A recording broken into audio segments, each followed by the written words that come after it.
Hello, my name is Matthew. Here's Andy. And I just read The Adventure of the Illustrious Client by Sir Arthur Conan Doyle. This is a part of my read along series and book club with Steve Donahue. We're reading murder mysteries in the month of March, and we're reading all of the Sherlock Holmes short stories. And the last one that we just read was the final Sherlock Holmes short story, his last bow, and now again another revival, and this next set of stories is called the Case Book of Sherlock Holmes, and now we have a preface because Sir Arthur Conan Doyle uh, has had this wrestling match with this fictional character Sherlock. He's trying to wrap it up and be done with it. He had um, the grand final problem where Moriarty appears and Sherlock um, Doyle uh, pushes him off a cliff, and that doesn't do him in. He revives again, and then we have this idea that Sherlock has gotten older and he's retired, but Watson's going to tell his last greatest case, and that was his last bow. Sherlock's now in the 20th century. The Great War is going on. He retrieves these documents, and now here we are again, and we have a whole new series of stories, the Case Book. But it begins with a preface by Doyle. Now the author is just talking to the reader, and you can hear some bitterness and exhaustion in Doyle's voice. He just talks about the character has been going on too long. It's run its course. We've had great fun with this character. I have a few more that we can go through, but really, finally, we have to be done with Sherlock Holmes. And I love that there's been several attempts by Doyle, and now he's just like arguing and pleading with the readers. Can we finally be done with this? And so, um, the uh, the first case is the adventure of the illustrious client, and this has happened before with these uh, grand finale Sherlock cases, the final problem, and to a lesser extent his last bow, where neither one of them are far from my favorite short stories. Um, I think they're both a little off kilter, feel flat, feel disappointing, unusual. It's not a typical Sherlock case. There's something off about them. And then the very next one, the revival story, I believe after the final problem, the next revival of Sherlock Holmes was The Empty House, which had a rocky beginning and then a great middle and end. And now, here again, and I think something else happened to Sherlock. He's come to his end several times now. But the last one was his last bow, which just wasn't. It was too weird, too different, um, and it was missing all the stuff that I like in a Sherlock Holmes story. Um, the Adventure of the Illustrious Case, now the next revival, the one that I just read. Um, and the reason I bring all of that up is that each time that Sherlock comes back, um, the first story in is always so good, and um, good enough to the point where I think this could have been a great finale um, of this character's run. Um, not some big grand spectacle where he dies, but just a solid, um, a solid, true Sherlock story where it has it all. It has great characters. It has mystery. It has um, eccentric theatric behavior by Sherlock. It has an unconventional. It has an unconventional kind of mystery because a lot of these short stories, I think very rarely is there an actual murder that takes place, and a lot of the time there's not even a legitimate crime that takes place. It's just something that's very unusual. There are a lot of crimes. Um, and so in this story, we have an illustrious client and we have a liaison. Um, it starts with Sherlock and Watson in a bathhouse. And so they're just uh, under these robes and under these towels and covers. And Sherlock mentions um, that he has a telegram and that someone wants to visit him. And I love this kind of language. Sir James Damery presents his compliments to Mr. Sherlock Holmes and will call upon him at 4:30 tomorrow. And it goes on for a bit, Daphne.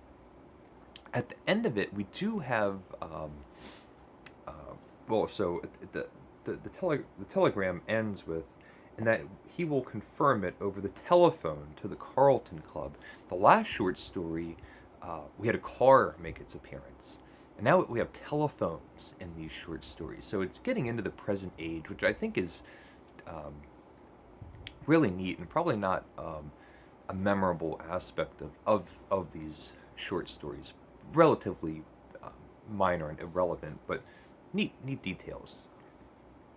And so we have this liaison come over and talk about the most dangerous man in Europe, and his Baron Gruber, I think it was Baron Gruber. Now I can't remember. Um Grunner, Baron Grunner, the most dangerous man in Europe. He's young and wealthy. He's an aristocrat, handsome, and has a violent temperament, and he's a murderer. And he was even tried for murder of his wife, and he got off on a technicality. It's known that he commits other lascivious crimes, and he's had a whole string of women and all these things. And so this liaison who's there for the very illustrious client is asking if Sherlock will be of some assistance. And Sherlock says, "Was there a new point in the past murder? Is there something, some new detail of the last murder?" And they say, no. Sherlock says, "Has there been another murder?" Go, no. There's a young lady who, there's a young lady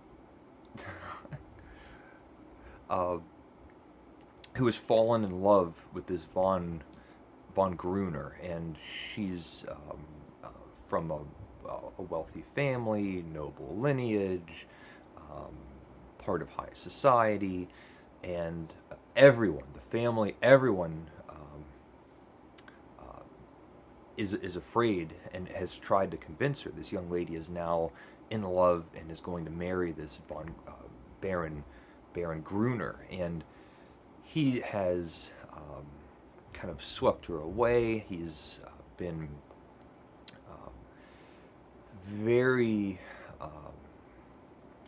intelligently conniving in his explanations for all of these public scandals that are unavoidable in his past and romantic life. He's explained to her that they're all slanders and lies, and everyone's out to get him, and he's really this innocent martyr. And so he's in love with her, she's in love with him, and this the liaison who's there for this illustrious client who wants Sherlock to stop the wedding from proceeding, either convincing the girl or convincing Baron Gruner or by some other means.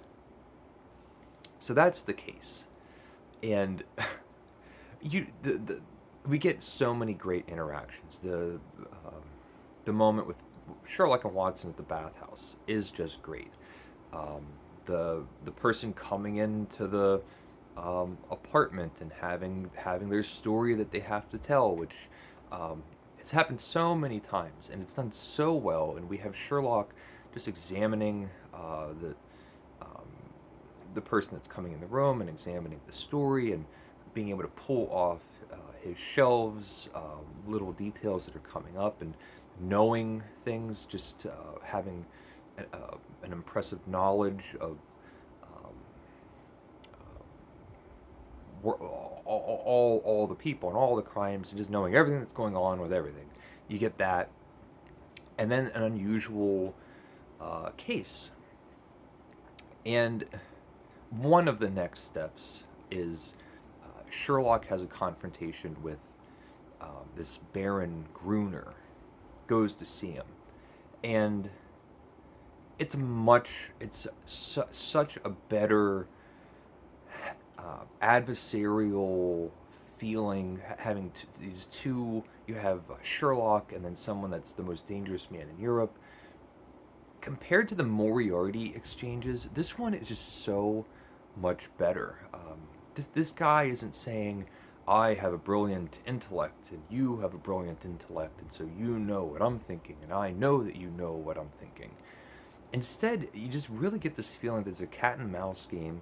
Um, he knows, the guy knows, Baron Gruner knows why Sherlock is there. Um, Sherlock is being open about it. Gruner is saying, it's better for you if you just stop. Sherlock is saying the same thing. And so they're just at this really tense, very dramatic stalemate. They leave with each person saying, you better decide to withdraw. Uh, what else happens? Sherlock gets beaten senseless. Two guys attack him. The Gruner had said that other people that have um, gotten mixed up with him have found themselves dead. That was one of his warnings. He gets beaten senseless. At some point, Sherlock is talking to the girl, can't convince her. I think then he gets all beat up. He's wrapped up like a Civil War soldier, laying out in bed, uh, bandaged, and days go by. It's been in the press. Watson sees the newspaper headline, and it says murderous attack on Sherlock Holmes. And again, as a final story, that does seem to work really well. Have it in the paper, murderous attack. So anyway, Sherlock decides to let that stay in the paper, to just have constant headlines.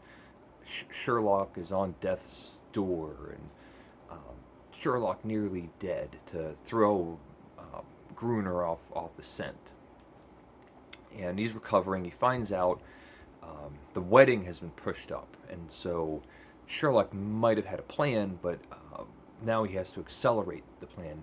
And he goes, "My dear Watson, I need you to take this little Chinese pottery cup and learn everything there is about Chinese pottery. Go to the library, go to the bookstore." And so Watson has this assignment, and now he's furiously trying to study Chinese pottery. Von Gruner is a pottery connoisseur. He likes Chinese pots. So Watson has to pretend to be this Chinese pottery connoisseur, and he goes over there with this little teacup that's made out of eggshells or something. And then Watson has an exchange with this Gruner. Again, it was great because Watson gets called out. The guy just starts asking he's interrogating, asking these questions. Where's this little teacup from? Watson doesn't know. He's asked some basic general knowledge questions that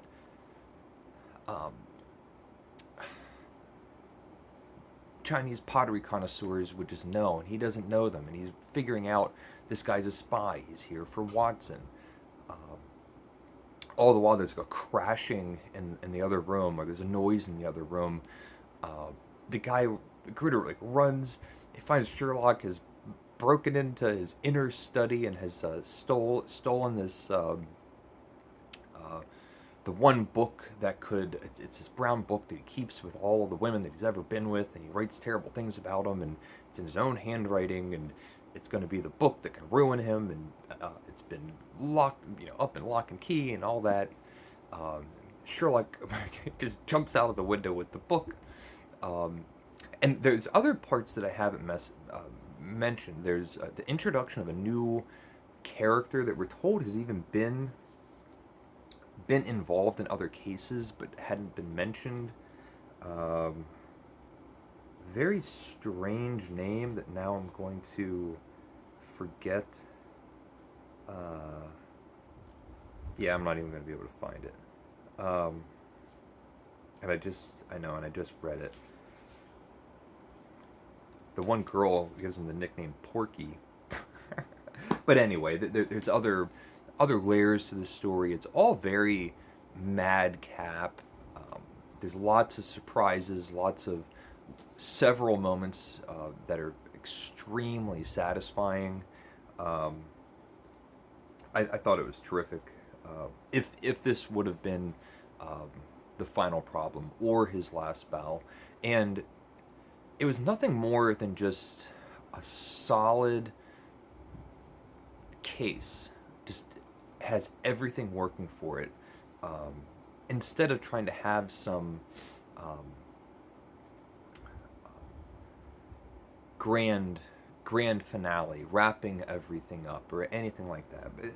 I don't know. We still have cases to go. We'll see how the very last short story is. And now we're definitely at the back nine. I got 1, 2, 3, 4, 5. Well, okay, I still got a lot more to read. But let me know if you've read it. It's the case of the illustrious client. I thought it was terrific, great fun. Yeah, so thank you for watching. Please leave a comment if you would like, and take care.